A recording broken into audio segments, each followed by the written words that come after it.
உயிர்தனை வீடு சேர்க்கும் சைவ சித்தாந்தம். அனைவருக்கும் அன்பு வணக்கம். இறை அருளால் கற்க கசடர அறக்கட்டளையின் முயற்சியில் நம் ஐயா கம்பவாரதி இலங்கை திரு ஜெயராஜ் அருளும் சைவ சித்தாந்த தொடர் வகுப்புகள். 3ஆம் பாடம் ஞானாசிரியர் அருணந்தி சிவாச்சாரியார் அருளிய சிவஞான சித்தியார். உயிர்நோக்கு சிவஞான சித்தியார் சுபக்கம் 44வது வகுப்பிற்கு உங்கள் அனைவரையும் அன்புடன் வரவேற்கின்றோம். எல்லாம் வல்ல இறைவனுடைய திருவடிகளை என்னுடைய மனமொழி மெய்களால் போற்றி பணிகின்றேன். தத்துவ ஞானத்தை உலகுக்கு ஈந்து அறிவால் ஆண்டவனை அடைய விரும்புவோர்க்கும் வழி செய்த தட்சிணாமூர்த்தி சுவாமிகள் திருவடிகளை போற்றுகின்றேன். அவரிடம் உபதேசம் பெற்று இவ்வுலகுக்கு சைவ சித்தாந்த தத்துவத்தை உபதேசித்தருளிய அகச்சந்தனாச்சாரியார்கள், புறச்சந்தனாச்சாரியார்கள் ஆகியோர் திருவடிகளை மனதிருத்தி நன்றியோடு வணங்கி மகிழ்கின்றேன். இந்த நூல்களிலே விருப்பத்தையும் ஓரளவான அறிவையும் உண்டாக்கி தந்த ஆசிரியர் பிரான்கள் திருவடிகளை மனதிருத்தி நன்றியோடு பணிந்து மகிழ்கின்றேன். சைவ சித்தாந்தம் எனும் தத்துவத்தை கற்க வேண்டும் என்று ஆர்வத்தினாலே உயிர்நோக்கு என்கின்ற இந்த சங்கமத்தை ஏற்படுத்தி அதனை இதுவரை நகர்த்தி வருகிற, நல்லபடி நகர்த்தி வருகிற இளையோருக்கு என் வணக்கமும் வாழ்த்தும் உரித்தாகட்டும். இந்த சித்தாந்த கல்வியிலே முதலாவதாக நாங்கள் உண்மை விளக்கம் என்கின்ற நூலை, மனவாசகம் கடந்த தேவரால் இயற்றப்பட்ட உண்மை விளக்கம் என்ற நூலை ஆனந்தராஜன் ஐயா அவர்களுடைய வழிகாட்டுதலிலே ஓரளவு நாம் கற்றோம். அதற்கு பிறகு திருவருட்பயன் என்கின்ற 2வது நூல், உமாபதி சிவாச்சாரியாரால் செய்யப்பட்ட 2வது நூலை நாங்கள் சைவப்பெரியார் சிவபாத சுந்தரனார், யாழ்ப்பாணத்தைச் சேர்ந்த சைவப்பெரியார் சிவபாத சுந்தரனார் அவர்களுடைய துணையோடு, அவருடைய உரை துணை கொண்டு கற்றோம். இப்பொழுது சிவஞான சித்தியார் என்கின்ற நூலை யாழ்ப்பாணத்தின் சைவப்பெரியாராகிய திருவரங்கம் ஐயா அவர்களுடைய உரை துணையோடு கற்று வருகிறோம். அவர்கள் திருவடிகளை போற்றுவது நம் கடமையாகும். அவர்களை வணங்கி இன்றைய வகுப்புக்குள்ளே நுழையலாம் என்று நினைக்கிறேன். உங்கள் எல்லோருடைய அந்த தொகுப்புரை மனதை மிகவும் மகிழ்விக்கிறது. சித்தாந்தத்தை விளங்குவது என்பது சற்று கடினமான விஷயம். ஏனென்றால் சூக்குமமாக இருக்கிற பொருளை நம் புத்தியால் பற்ற நினைக்கிற முயற்சி தான் சித்தாந்த கல்வி. சூழங்களையே பற்ற முடியாமல் தவிக்கிற நமக்கு சூக்குமத்திலே பற்றுகிற அந்த ஆற்றல் வருமா என்றால் அது சற்று கடினமான விடயம்தான். ஆனாலும் பெரியவர்கள் அதனை நமக்கு ஆக்கி தருகிறார்கள் என்கிற பொழுது இறையருளும் குருவருளும் வாய்த்ததால் தான் அத்தகைய தன்மை கிடைத்தது என்று நாம் நினைந்து மகிழ வேண்டி இருக்கிறது. இன்றைக்கு தொகுப்புரை செய்தவர்கள் மிக நல்லபடியாக தொகுப்புரையை செய்திருக்கிறீர்கள். மகிழ்ச்சியாக இருக்கிறது.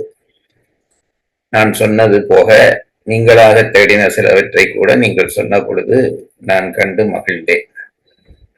இந்த தொகுப்புரை முயற்சியினாலே மீள நாம் ஒன்றை நினைக்கிற வாய்ப்பு கிடைக்கிறது. எப்பொழுதும் கல்வியிலே மிக முக்கியமான ஒன்று மீட்டல். அதனால்தான் சரஸ்வதி வீணையை மீட்டிக் கொண்டிருக்கிறாள் என்று வடிவ அமைப்பிலே உருவாக்கி இருக்கிறார்கள். முதலிலே ஒரு பசுமாடு புற்களை காண்கிற பொழுது அவ்வளவற்றையும் மேய்ந்து தள்ளிவிட்டு பிறகு வீட்டிலே இருந்து அதை அசை போடுவது போல கல்வியாக கிடைக்கிற விடயங்களை உள்வாங்கிக் கொண்டு பிறகு அதை மீட்கிற பொழுதுதான் அது அறிவாக நம் மனதிலே பதிகிறதற்கு வாய்ப்பு இருக்கிறது. அந்த மீட்டலை நீங்கள் செய்கிற பொழுது அது எனக்கும் துணை செய்கிற ஒரு முயற்சியாக இருக்கிறது என்பதை நன்றியோடு நான் சொல்ல கடமைப்பட்டிருக்கிறேன். 45 பாடல்களே நகர்ந்திருக்கிறோம். அதிலே முக்கியமான விடயங்களை எல்லாம் இன்றைக்கு நீங்கள் தொகுப்புரையிலே சொன்னீர்கள். இதிலே கல்வி கற்கிற பொழுது, அதுவும் தத்துவ கல்வி கற்கிற பொழுது ஒன்றை நன்றாக தெரிந்து கொள்ளுங்கள். தத்துவ கல்வி என்பது மனனம் பண்ணுகிற விஷயம் அல்ல. மனனம் பண்ணி படிக்கலாம், அப்படி நிறைய பேர் படித்திருக்கிறார்கள். அப்படி மனனம் பண்ணி படிப்பதனாலே பெரிய பயன் ஒன்றும் விளையாது. உலகத்திற்கு நாமும் சித்தாந்தம் படித்திருக்கிறோம் என்று காட்டுவதற்கு அது பயன் செய்யுமே தவிர சித்தாந்த கல்வியினுடைய மூல நோக்கம் நிறைவேறாது. சித்தாந்த கல்வியினுடைய மூல நோக்கம் என்னவென்றால், இந்த உலகியலிலே பந்தப்பட்டிருக்கிற ஆன்மாவை அதிலே இருந்து விடுவித்து இறையிடம் சேர்ப்பிப்பதற்காகத்தான் இந்த கல்வி நமக்கு போதிக்கப்பட்டிருக்கிறது. ஆகவே சித்தாந்த கல்வியை கற்று அதை மனனம் பண்ணி பாடமாக சொல்லி இத்தனை பாடல் இதிலே இருக்கிறது, இத்தனை பாடல் இதிலே இருக்கிறது என்று கணக்கு வழக்கு காட்டி இந்த உரையாசிரியர் இப்படி சொல்லுகிறார், அந்த உரையாசிரியர்கள் இப்படி சொல்கிறார் என்கின்ற நம்முடைய அறிவு புலனை உலகத்துக்கு அறிவித்து பெருமைப்படுவதிலே ஒரு பயனும் இல்லை என்பது என்னுடைய தனிப்பட்ட கருத்து.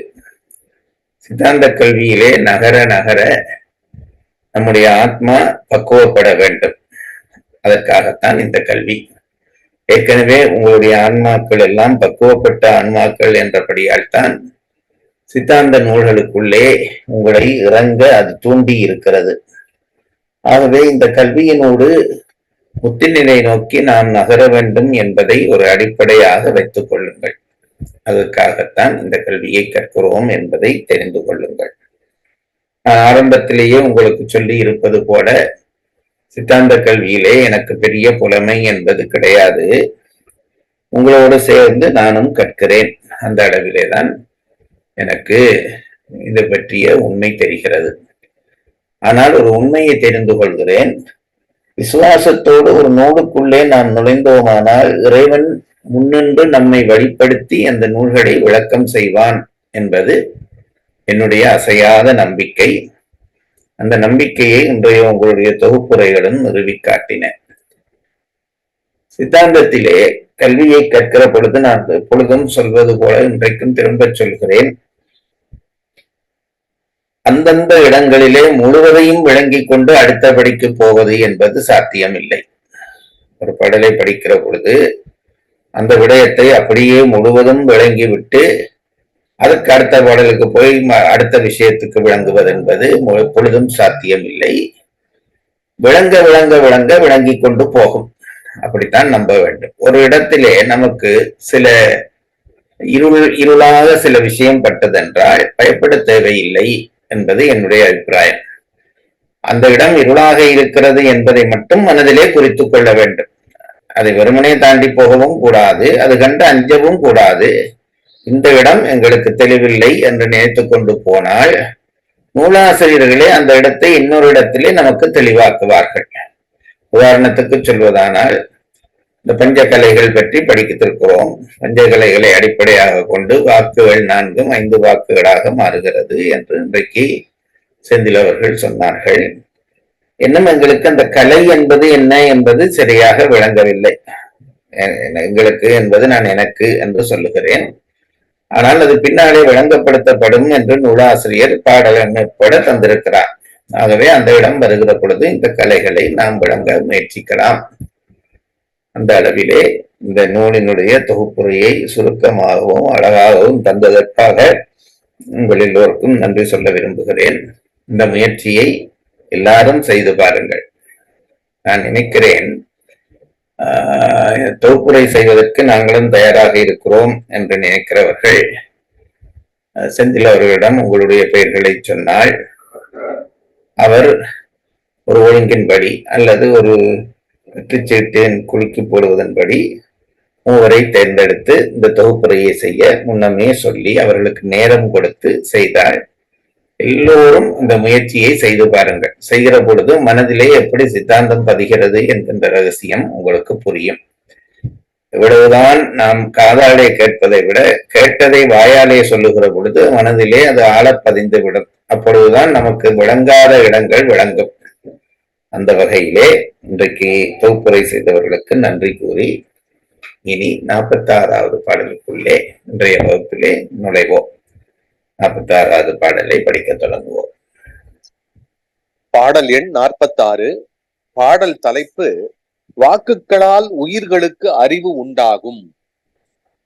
பாடல் விஷயம் இந்த நூலாசிரியருடைய உரையிலே இது ஒரு வசதி பண்ணி இருக்கிறார். பாடல்கள் எதை சொல்லுகிறது என்று எழுதுகிறார். குறிப்புகளிலே முக்கியமான நமக்கு விளங்காத விஷயங்களை குறித்து தருகிறார். திருவரங்கம் ஐயா அவர்களுடைய அந்த சட்ட அறிவு நமக்கு இப்படி பயன்படுகிறது என்பதை சந்தோஷமாக நாம் ஏற்றுக்கொள்ள வேண்டும். இதிலே என்ன சொல்கிறார் என்பதை சொல்லுகிறார். 46வது பாடல் வாக்குகளால் உயிர்களுக்கு அறிவுண்டாகும் என்ற செய்தியை சொல்கிறது. படியுங்கள். பாடல் மூவகை அணுக்களுக்கும் முறைமையின் விந்து ஞானம் மேவினதில்லை ஆகில் விளங்கிய ஞானம் என்றாம்.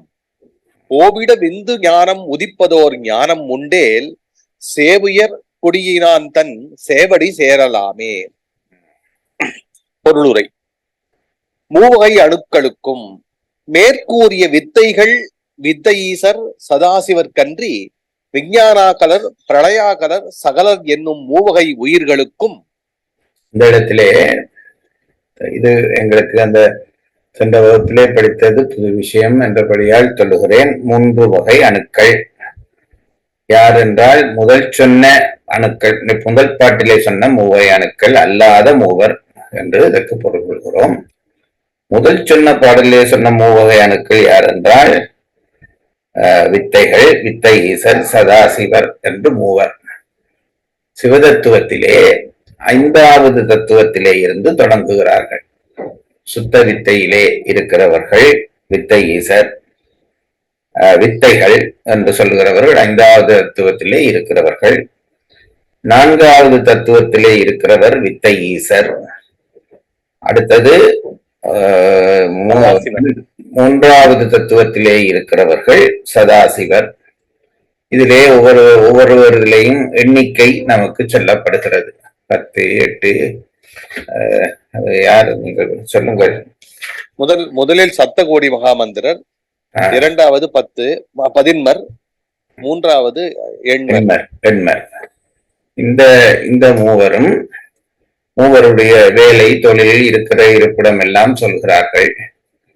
சுத்த வித்தையிலே இருக்கிறவர்கள் அவர்களுக்கு தொழில் இல்லை.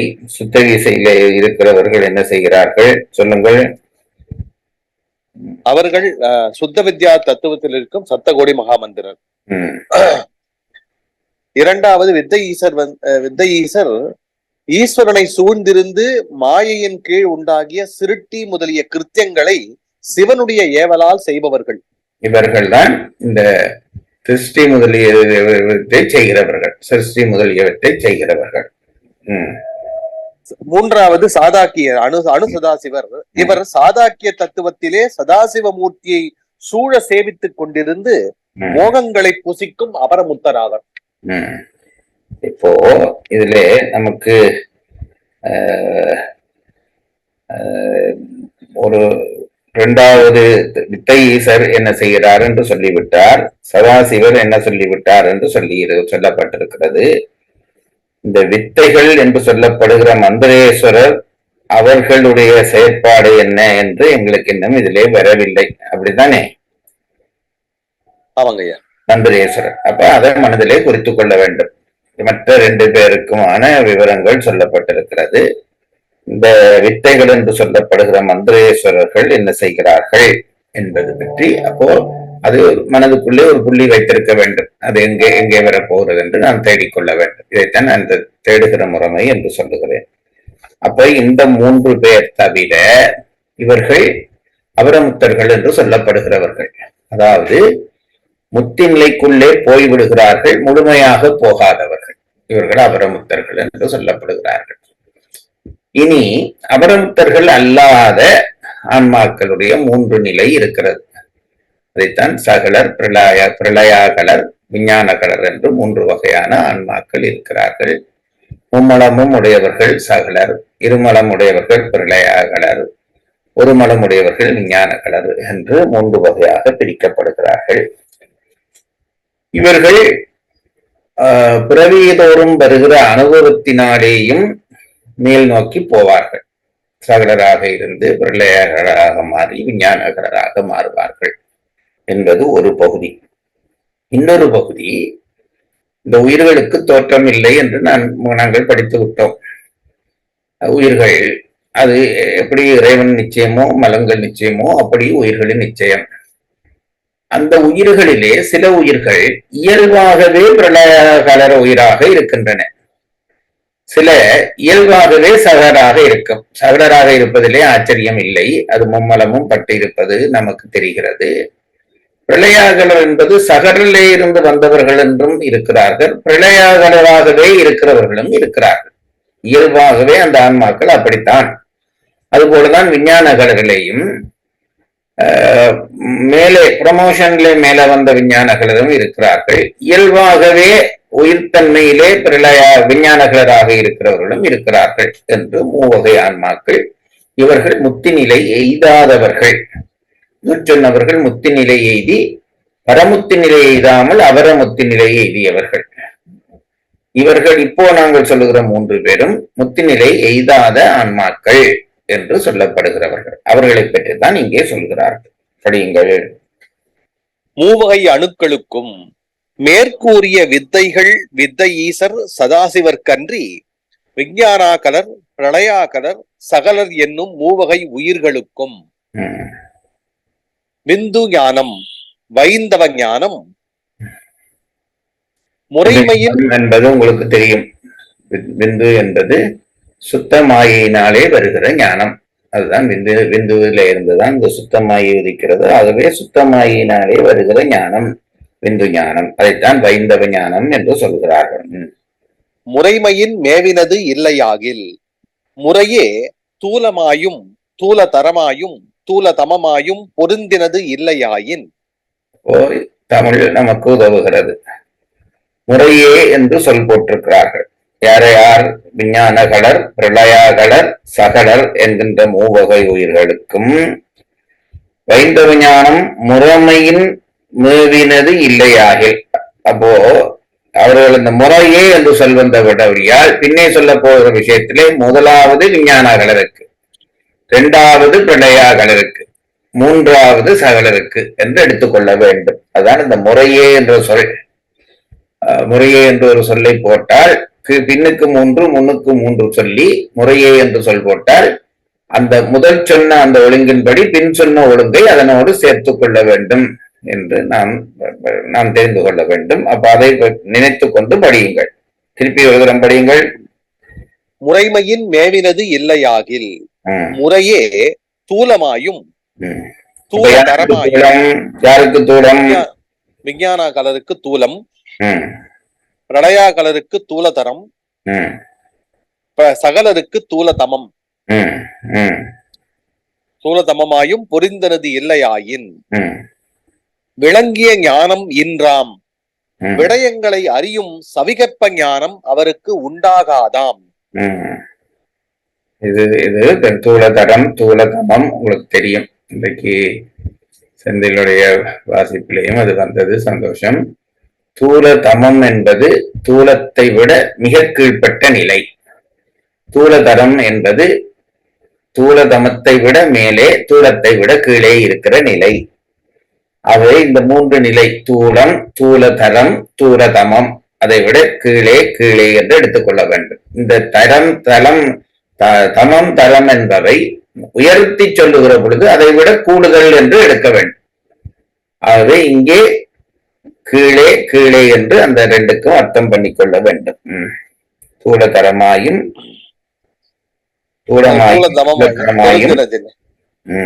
பொருந்தினதில்லையாயின் விளங்கிய ஞானம் என்றாம் விடயங்களை அறியும் சவிகற்ப ஞானம் அவருக்கு உண்டாகாதாம். எது பொருந்தியதில்லையாயின்? விந்து ஞானம், வைந்தவ ஞானம் என்று சொல்லப்படுகிற அந்த விந்து ஞானம், சுத்தமாயினாலே வருகிற ஞானம் இந்த 3 வகை ஆன்மாக்களுக்கும் தூலமாகவும் தூலதரமாகவும் தூலதமமாகவும் பொருந்தும். அப்படி பொருந்தாத பட்சத்திலே விடயங்களை அறிகிற அறிவு அவற்றுக்கு இல்லை. அப்போ ஏனென்றால் அங்கேதான் எங்களுக்கு சுத்தமாயிலே தான் எங்களுக்கு சத்த பிரபஞ்சம் அர்த்த பிரபஞ்சம் இரண்டும் தோன்றுகின்றன. ஆகவே அவை உபகரிக்க வேண்டும். அவை உபகரிக்கிற பொழுது இந்த மூன்றுக்கும் எப்படி உபகரிக்கிறது என்றால், ஒன்றுக்கு தூளமாக உபகரிக்கிறது, இன்னொன்றுக்கு தூள தரமாக உபகரிக்கிறது, இன்னொன்றுக்கு தூள தமம். விஞ்ஞானகளருக்கு தூளம், பிரளயாகளருக்கு தூள தமம், தூள தரம், சகலருக்கு தூள தமம் என்று உபகரிக்கும். சுத்தமாயினாலே அந்த உபகரிப்பு வந்த பிறகுதான் இந்த உயிர்களுக்கு நம்ம சதிகற்ப ஞானம் உண்டாகும். ஒரு பொருளை அறிவதாகிய, பிரித்தறிவதாகிய அந்த ஞானம் உருவாகும். விந்து ஞானம் ஓவிட வைந்தவ ஞானம் நீங்க ஓர் ஞானம் உதிப்பது உண்டேல். ஓர் ஞானம் உதிப்பது உண்டேல் ஒப்பற்ற பதிஞானம் ஒருவருக்கு விளங்க வரின் சே உயர் தமிழிலே நான் பல இடங்களிலே பேசியும் இருக்கிறேன், முன்பு உங்களுக்கு சொல்லியும் இருப்பேன். இந்த ஒரு என்ற சொல்லுக்கு எண்ணிக்கையிலே ஒன்றை குறிப்பது என்று அர்த்தமும் இருக்கிறது. ஒரு என்ற சொல்லுக்கு ஒப்பற்ற என்ற அர்த்தமும் இருக்கிறது. திருவாசகத்திலே ஒருவன் என்னும் ஒருவன் காண்க என்று ஒரு வரி வரும். இந்த அகவலிலே ஒருவன் என்னும் ஒருவன் காண்க விரிபொருள் முழுதாய் விரிந்தோன் காண்க என்று அந்த பாடல் வரி. அது என்ன ஒருவன் என்னும் ஒருவன் காண்க என்றால், ஏகனாக இருக்கக்கூடிய ஒப்பற்றவன் என்று அதற்கு பொருள் கொள்ள வேண்டும். இந்த ஒரு என்ற சொல் வந்தோடனே குழம்பக்கூடாது. ஒருவன் என்னும் ஒருவன் காண்க ஒப்பற்றவன் என்று. இங்கே பாருங்கள், இந்த பாடலிலே இப்ப கடைசியா படித்த அந்த வரி என்ன வரி? ஓர் ஞானம் உதிப்பது உண்டே. ஓர் ஞானம் உதிப்பதற்கு என்ன எழுதியிருக்கார் பாருங்கள். ஒரு ஞானம் உதிப்பது அர்த்தம் அல்ல, ஒப்பற்ற ஞானம் உதிப்பது என்று அர்த்தம். அது என்ன ஒப்பற்ற ஞானம் என்றால், இந்த மூன்று நிலையையும் கடந்து, அதாவது தூளம், தூளதரம், தூளதமம் என்ற நிலைகளை எல்லாம் கடந்து இதை தவிர ஒரு ஞானம் உருவாகுமானால், அதாவது வாக்குகளிலே விருத்திப்பட பற்று வளர்ந்து கொண்டே போகும். சூக்கும வாக்கு, அதுக்கு பிறகு பைசந்தி, அடுத்தது மத்திமை, அடுத்தது வைகரி என்று வெளியிலே வாக்கு வர வர வர பற்று கூடிக்கொண்டே போகும். பிறகு ஆன்ம அனுபவம் பெற்ற உடனே அந்த வாக்கு ஒடுங்க தொடங்க பற்று குறைந்து கொண்டே போய் மூலாதாரத்திலே நிற்கக்கூடிய அந்த வாக்கு, சூக்குமை வாக்கு மூலாதாரத்தையும் கடந்து விட்டால் அப்போ அதாலே ஏதாவது ஞானம் உண்டா என்றால் உண்டு. மேற்சொன்ன அனைத்தும் உலக ஞானத்துக்கு வழிவகுப்பவை. இந்த சூக்குமை வாக்கை கடந்து வாக்கு ஒடுங்க தொடங்கிவிட்டால் அப்பொழுதும் ஒரு ஞானம் உண்டாகும். அந்த ஞானம் என்னவென்றால் ஆன்ம ஞானத்தை நமக்கு உணர்த்தும் என்று சொல்லுகிறார். படியுங்கள். விந்து ஞானம் ஓவிட வைந்தவ ஞானம் நீங்க ஓர் ஞானம் உதிப்பது உண்டேல் ஒப்பற்ற பதிஞானம் ஒருவனுக்கு விளங்க வரின் சேவுயர் கொடியினான் தன் சேவடி சேரலாம். உயர்ந்த இடபக்குடியை உடைய சிவபிரானது சிவந்த திருவடிகளை அடையலாம். அதாவது இந்த வைந்தவ அதாவது சுத்தமாகி தந்ததாகிய இந்த வாக்கு என்பதனாலே உண்டாகிய அந்த ஞானம் நீங்கி அதற்கு மேலே ஒரு ஞானம் உதிப்பதுமானால் அது பதிஞானம் என்று சொல்லப்படுகிறது. அதுவரை இருக்கக்கூடிய ஞானங்கள் பசு ஞானங்கள். அதற்கு பிறகு உண்டாகுவதுதான் பதிஞானம் என்று சொல்லப்படுகிற ஞானம். ஞானத்தை பிரித்துக் கொள்கிறார்கள். பசுஞானம், பதிஞானம் என்று பிரித்துக் கொள்கிறார்கள். அந்த பசுஞானம் என்பது ஆன்மாவினுடைய அறிவு, பதிஞானம் என்பது இறை அறிவு. எப்பொழுது இந்த ஆன்ம அறிவை நாம் கடக்கிறோமோ அப்பொழுது இறை அறிவு நம் ஆன்மாவிலே பதியும். அது அதன் மூலமாக இறைவனை அடைந்து முத்திப்பேரை அடையலாம் என்பதைத்தான் இங்கே சொல்லி முடிக்கிறார்கள். ஓர் ஞானம் உதிப்பது உண்டேல் ஒப்பற்ற பதிஞானம் ஒருவனுக்கு விளங்கவரின் சேவுயர் கொடியினான் தன் சேவடி சேரலாம். உயர்ந்த இடவக்கொடியை உடைய சிவபிரானது சிவந்த திருவடிகளை அடையலாம். குறிப்புரை. விந்து ஞானம் சுத்தமாயா காரியமான 4 வாக்குகளாலும் உண்டாகும் சவிகற்ப ஞானம். விந்து காரணமாய் உண்டாகும் ஞானம்.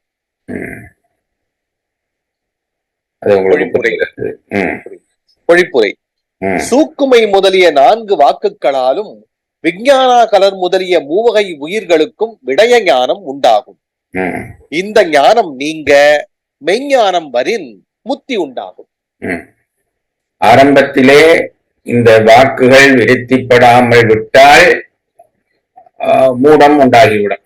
அதாவது மேலே வருகிற பொழுதுதான் எங்களுக்கு சுத்தமய தத்துவ தொடர்பினாலே எங்களுக்கு அறிவு உண்டாகிறது. அந்த அறிவு என்ன செய்யும் என்றால் உலகத்தின் மீதான பற்றுதலை உண்டாக்கும். பிறகு அதே வாக்கு ஒடுங்க ஒடுங்க ஒடுங்க ஒடுங்க ஞானம் அதிகரித்து வரும். முதல் ஞானம் இல்லாத நிலை, வாக்கு இல்லாவிட்டால் ஞானம் இல்லை. பிறகு வாக்கு ஒடுங்க ஒடுங்க ஒடுங்க அப்பொழுதும் வாக்கு இல்லாத ஒரு நிலை வரப்போகிறது. அந்த நிலைதான் ஞானத்தினுடைய உச்ச நிலை. வாக்கில்லாத நிலை என்பது மூடமாகவும் இருக்கும், ஞானத்தினுடைய உச்ச நிலையாகவும் இருக்கும். விருத்திப்படாமலே இருந்திருந்தால் அது மூடம், விரித்துப்பட்டு ஒடுங்குமாயிருந்தால் அது ஞானத்தினுடைய உச்சநிலை. அந்த உச்ச நிலையிலே கடைசியாக அந்த அந்த வைந்தவ ஞானத்தையும் கடந்து விடுமானால் பதிஞானம் உண்டாகிவிடும். அத்தகைய பதிஞானம் பெற்றவர்களைத்தான் நாங்கள் அடியார்கள் என்று சொல்லுகிறோம். அதனாலே தான் அவருடைய தேவாரங்களை போற்றுகிறோம். ஏனென்றால் அது பசுஞானத்தாலே பாடப்பட்ட பாடல்கள் அல்ல. பசுஞானத்தாலே நிறைய பேர் போயிருக்கிற தேவார திருவாசகங்களை விட அழகாக பாடுகிறார்கள். ஆனால் அவற்றுக்கு சக்தி இல்லை. வெறும் தமிழ் இருக்கும், அல்லது இலக்கணம் இருக்கும், அல்லது பொருள் இருக்கும். ஆனால் இறைவனுடைய அந்த வாக்குக்கு சமமான அருள் இருக்காது. அதனாலேதான் திருமுறைகளை பாட வேண்டும் என்று சொல்ல வந்ததற்கு காரணம் அது சிவவாக்கு, பதிவாக்கு. பதிவாக்கை அவர்கள் பதிவு செய்துவிட்டு போயிருக்கிறார்கள். அதை ஓத ஓத ஓத பதிஞானம் நமக்குள்ளே உதிக்கும் என்றபடியால் தான் திருமுறைகளை ஓதுவதை நம் பெரியவர்கள் வழக்கமாக்கும்படி உத்தரவிட்டிருக்கிறார்கள். உத்தரவு என்றுதான் சொல்ல வேண்டும். ஏனென்றால் என்னிடம் இல்லாத ஒன்றை நான் அந்த அதிர்வுகள் மூலமாக உண்டாக்கி கொள்ளலாம். திருமுறைகளிலே இருப்பதெல்லாம் பசுவாக்காகிய பதிவாக்காகிய ஞானம், பதிஞானத்திலிருந்து உருவானதுதான் அந்த திருமுறைகள். ஆகவே அந்த திருமுறைகளை ஓத ஓத ஓத நம்மை அறியாமல் நமக்குள்ளே அந்த பதிஞானம் உண்டாகும் என்று கருதுகிறார்கள். அந்த பதிஞானத்துக்கு காரணமாக இருக்கிற அந்த வாக்கு கடத்தல் என்கின்ற நிலை மிக உயர்ந்ததாகும். பாடல் 46 மறுவாசிப்பு. மூவகை அணுக்களுக்கும் முறைமையின் விந்து ஞானம் மேவினதில்லையாகில் விளங்கிய ஞானம் என்றாம். ஓவிட விந்து ஞானம் முதிப்பதோர் ஞானம் உண்டே சேவுயர் குடியினான் தன் சேவடி சேரலாமே. பொழிப்புரை. சூக்குமை முதலிய 4 வாக்குகளாலும் விஞ்ஞானா கலர் முதலிய மூவகை உயிர்களுக்கும் விடய ஞானம் உண்டாகும். இந்த ஞானம் நீங்க மெய்ஞானம் வரின் முத்தி உண்டாகும். பாடல் 47. பாடல் தலைப்பு இந்த வார்த்தைகள் எல்லாம் அழகானவை. இந்த ஞானம் நீங்க மெஞ்ஞானம் உண்டாகுமாயின். அதுல இருந்து என்ன தெரிகிறது? இந்த ஞானம் என்று சொன்னது விஞ்ஞானம் இல்லை, அது உலகியலை காட்டுகிற பொய்ஞானம். எப்படி உலகப் பொருள்கள் அழியுமோ அந்த ஞானமும் அழிந்து போய்விடக்கூடியது என்பதை வார்த்தைகளாலே உணர்த்துகிறார்கள். பாடல் 47. பாடல் தலைப்பு சுத்தா சுத்த அசுத்த பிரபஞ்சத்தின் இயல்பு. சுத்த அசுத்த சுத்தாசுத்த 3 வகையான பிரபஞ்சம் இருக்குது. சுத்த பிரபஞ்சம், அசுத்த பிரபஞ்சம், சுத்தாசுத்த பிரபஞ்சம், 2க்கும் இடைப்பட்ட பிரபஞ்சம். அது நாங்கள் முன்னமே படித்தோம். சுத்தமாயிலே தோன்றுவது சுத்த பிரபஞ்சம், பிரகிருதி மாயிலே தோன்றுவது அசுத்த பிரபஞ்சம், அசுத்த மாயிலே தோன்றுவது சுத்தாசுத்த பிரபஞ்சம் என்று படித்தோம். பாடல். அறிவினில் உருவம் தோன்றி அங்காங்கி பாவமாகி உருவினில் உருவமாயே உதித்திடும் உலகம் எல்லாம் பெருகிடும் சுருங்கும் பேதாபேதமோடு அபேதமாகும் ஒருவனே எல்லாமாகி அல்லவாய் உடனும் ஆவன். பொருளுரை. அறிவினில் உருவம் தோன்றி சூக்குமமாகிய மாயையின் நின்றும் தூலமாகிய கலையாதி தத்துவங்கள் தோன்றி அங்க அங்கி பாவமாகி அவை உடலும் உயிரும் போன்ற தன்மை உடையனவாய் உருவினில் உருவமாயே உதித்திடும். அத்தூலங்களில் நின்றும் அவற்றினும் தூலமான காரியமேயாய் தோன்றுவனவாகும். இவற்றை திருப்பி படிப்போம். அறிவினில் உருவம் தோன்றி சூக்குமமாகிய மாயையினின்றும் தூலமாகிய கலையாதி தத்துவங்கள் தோன்றி. கலையாதி தத்துவங்கள் காலம், நியதி, கலை, வித்தை, அராகம் போன்றிய அந்த தத்துவங்கள் எல்லாம் சூக்குமத்திலே இருந்து தோன்றுபவை. எங்களுடைய சித்தாந்திகளுடைய கருத்து, இந்த உலகம் மாயைக்குள்ளே சூக்குரூபமாக இருக்கிறது, அதுதான் தூலரூபமாக வெளிப்படுகிறது என்று சொல்கிறார்கள். ஆகவே சூக்குமமாகிய மாயையினின்றும் தூலமாகிய கலையாதி தத்துவங்கள் தோன்றி அவை எப்படி இருக்கும் என்றால் அங்க அங்கி பாவமாகி, உடலும் உயிரும் போல, உடலும் உயிரையும் நீங்கள் ஒப்பிட்டு பார்க்கிற பொழுது ஒன்றாகவும் இருக்கும், வேறாகவும் இருக்கும். உடலும் உயிரும் ஒன்றா என்று கேட்டால் சில வேளைகளிலே ஒன்றாக தோன்றும், சில வேளைகளிலே அது வேறாக நிற்கும். ஆகவே அதைத்தான் அங்க அங்க பாவம் தோன்றி உடலும் உயிரும் போல நிற்கும் என்கிறார். உருவினில் உருவமாயே உதித்திடும் அத்தூலங்கள் நின்றும் அவற்றினும் தூலமான காரியமேயாய் தோன்றுவனவாகும். தத்துவங்கள் விரிய விரிய விரிய சூக்குமத்திலே இருந்து தோன்றுகிறது, பிறகு தூளம் வருகிறது, தூளத்திலே இருந்து அடுத்தது தோன்றுகிற பொழுது அதை விட தூளமாகிறது, அதற்கு பிறகு வருகிற பொழுது அதை விட தூளமாகிறது, இப்படி தூளமாக விரியும் என்கிறார். உலகம் எல்லாம் பெருகிடும் சுருங்கும், இங்கனம் காரிய பிரபஞ்சம் எல்லாம் விரிவதும் ஒடுங்குவதுமாய் இருக்கும். காரிய பிரபஞ்சங்கள் எல்லாமே ஒடுங்குவதுமாக இருக்கும், பிறகு விரிவதுமாக இருக்கும். தோன்றும், பிறகு ஒடுங்கும், பிறகு தோன்றும், பிறகு ஒடுங்கும். இது பிரபஞ்சத்தினுடைய இயல்பு என்கிறார். பேதாபேதமோடு அபேதமாகும், விரிந்து தோன்றுதலை நோக்கும் இடத்து பேதாபேதமாம், ஒடுங்குதலை நோக்கும் இடத்து அபேதமாம். ஒடுங்குகிற பொழுது அதனோடையே போய் சேர்ந்து விடும், அப்போ அதிலே பேதம் இல்லை. பிரிகிற பொழுது ஒன்றிலே இருந்து மற்றொன்று தோன்றுகிற பொழுது அது அதிலே இருந்து தோன்றுவதனாலே அபேதமாகவும் இருக்கும், வேறொன்றாக தோன்றுவதனாலே பேதமாகவும் இருக்கும். இது தோற்ற முறையிலே இந்த ரெண்டும் இருக்கும். ஒடுக்க முறையிலே அதற்குள்ளே போய் அடங்கி விடுவதனாலே அதுக்கு பேதம் இல்லை, அபேதமாகவே இருக்கும் என்கிறார். ஒருவனே நிமித்த காரணனாகிய முதல்வனே எல்லாம் ஆகி, அதாவது அனந்தர் ஸ்ரீகண்டர் வாயிலாக அவற்றை காரியப்படுத்தும் பொழுது அவை எல்லாம் ஆகி என்றால் அதென்ன எல்லாம் ஆகி என்றால், ஒருவனே எல்லாம் ஆகி என்றால் எப்படி காரியப்படுத்துகிறான் என்றால், அவன் அனந்த தேவராகவும் ஸ்ரீகண்டருத்தராகவும் இருந்து இந்த உலகத்தை காரியப்படுத்துகிறான். எங்கே நின்று காரியப்படுத்துகிறான்? கீழே இருக்கக்கூடிய சுத்தமாயிலே இருந்து இல்லாமல் ஈஸ்வர தத்துவத்திலே இருக்கிறவர்களாக இவர்கள் நின்று இந்த உலகத்தை காரியப்படுத்துவார்கள். எல்லாம் ஆகி, அதாவது அனந்தர் ஸ்ரீகண்டர் வாயிலாக அவற்றை காரியப்படுத்தும் பொழுது அவை தானேயாய் அல்லவாய் அவற்றின் வேறுமாய் உடனும் அவன் அவற்றோடு உடனுமாய் நிற்பன். அதாவது இந்த அனந்த தேவர் ஸ்ரீகண்டருத்திரரோடு இறைவனுடைய தொடர்பு எப்படி இருக்கும் என்று சொல்கிறார். காரணனாகி முதல்வனே எல்லாமாகி அனந்த தேவர் சிறியவர்களாக அவற்றை அதிகப்படுத்தும் பொழுது அவை உடனாய் அல்லவாய் அவற்றின் வேறுமாய் உடனும் ஆவன்.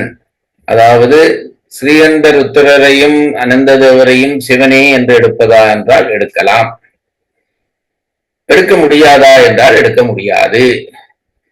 இறைவன் இவற்றுக்கோடு எப்படி இருப்பான் என்றால், அவற்றை இயற்கை உடன் என்பது இயற்கை நிற்றல், அந்த பொருளோடு ஒன்றாயும் நிற்பான், வேறாயும் நிற்பான், உடனாயும் நிற்பான். நாங்கள் அகரத்தை படிக்கிற பொழுது மற்ற அச்சரங்களோடு அகரம் ஒன்றாயும் நிற்கும், வேறாயும் நிற்கும், உடனாயும் நிற்கும். அது போலத்தான் இறைவனும் நிற்பான் என்கிறார். ஐயா, அந்த பொழிப்புரைய வலது பக்கம் ஒன்றி படிச்சிருங்க ஐயா. சூக்குமமாகிய மாயையின் நின்றும் தூலமாகிய கலையாதி தத்துவங்கள் தோன்றி அவை உடலும் உயிரும் போன்ற தன்மை உடையனவாய் அத்தூலங்களில் நின்றும் அவற்றினும் தூலமான காரியமாய் தோன்றுவனவாகும். இங்கனம் காரிய பிரபஞ்சம் எல்லாம் விரிவதும் ஒடுங்குவதுமாய் இருக்கும். விரிந்து தோன்றுதலை நோக்குமிடத்து பேதாபேதமாம், ஒடுங்குதலை நோக்குமிடத்து அபேதமாம். நிமித்த காரணனாகிய முதல்வனே அதாவது அனந்தர் சீகண்டர் வாயிலாக அவற்றை காரியப்படுத்தும் பொழுது அவை தானேயாய் அவற்றின் வேறுமாய் அவற்றோடு உடனுமாய் நிற்பன். குறிப்புரை: மாயை முந்திடும் அராகமாதி முக்குணமாதி மூலம் தந்திடும் என்று 39ஆம் செய்யுளில் கூறப்பட்டதன் இயல்பு இச்செய்யுளிலே தொகுத்து கூறப்பட்டது. மாயை முந்திடும் அராகமாதி முக்குணமாதி மூலம் தந்திடும் என்று இதற்கு முன்பு 39வது பாடலிலே சொல்லப்பட்ட கருத்து இங்கே சித்தாந்தப்படுத்தப்படுகிறது என்கிறார். குறிப்பு 2: அறிவினில் உருவம் தோன்றி. இதனால் அனிர்வச்சனத்தில் உலகம் தோன்றும் என்னும் மாயாவாதம் மறுக்கப்பட்டது. அதாவது சூனியத்திலிருந்து ஒன்று தோன்றும் என்பது மாயாவாதிகளினுடைய கொள்கையாம். நாங்கள் இந்த தத்துவம் படிக்கிற பொழுதுதான் அவற்றை பற்றியெல்லாம் ஓரளவு தெரிந்து கொள்கிறோம். அவர்கள் என்ன சொல்கிறார்களாம், சூனியத்திலிருந்து உலகம் தோன்றும். அதை இவர்கள் மறுக்கிறார்கள். அப்படி தோன்ற முடியாது, இல்லது புறவாது என்பது இவர்கள் சர்க்காரியவாதத்தை ஏற்றுக்கொண்டவர்கள். அதுதான் இவர்களுடைய அடிப்படை கொள்கை. ஆகவே அறிவினில் உருவம் தோன்றி இதனால் அனிர்வசனத்தில் உலகம் தோன்றும் எனும் மாயாவாதம் மறுக்கப்பட்டது. சூனியத்திலிருந்து உலகம் தோன்றும் என்பதை அறுப்பதை இந்த வரியிலே இருந்து எடுத்துக்கொள்கிறார்கள். அதாவது அறிவில் இருந்துதான் உருவம் தோன்றும் என்பதை எடுத்துக்கொள்கிறார்கள். குறிப்பு 3: அங்காங்கி பாவமாகி. அங்கியும் அங்கமும் என்பது மாயையும் அதன் காரியமான தத்துவங்களும். மாயைக்கும் தத்துவங்களுக்குமான தொடர்பு எப்படி இருக்கும் என்றால் உயிருக்கும் உடலுக்குமான தொடர்பு போல இருக்கும். அவை ஒன்றோ என்றால் ஒன்றாகவும் இருக்கும், வேறோ என்றால் வேறாகவும் இருக்கும். உடனாக உடலை உடனாக நின்று செலுத்துவது போல செலுத்தும். அது போலத்தான் இதுவும் என்கிறார்.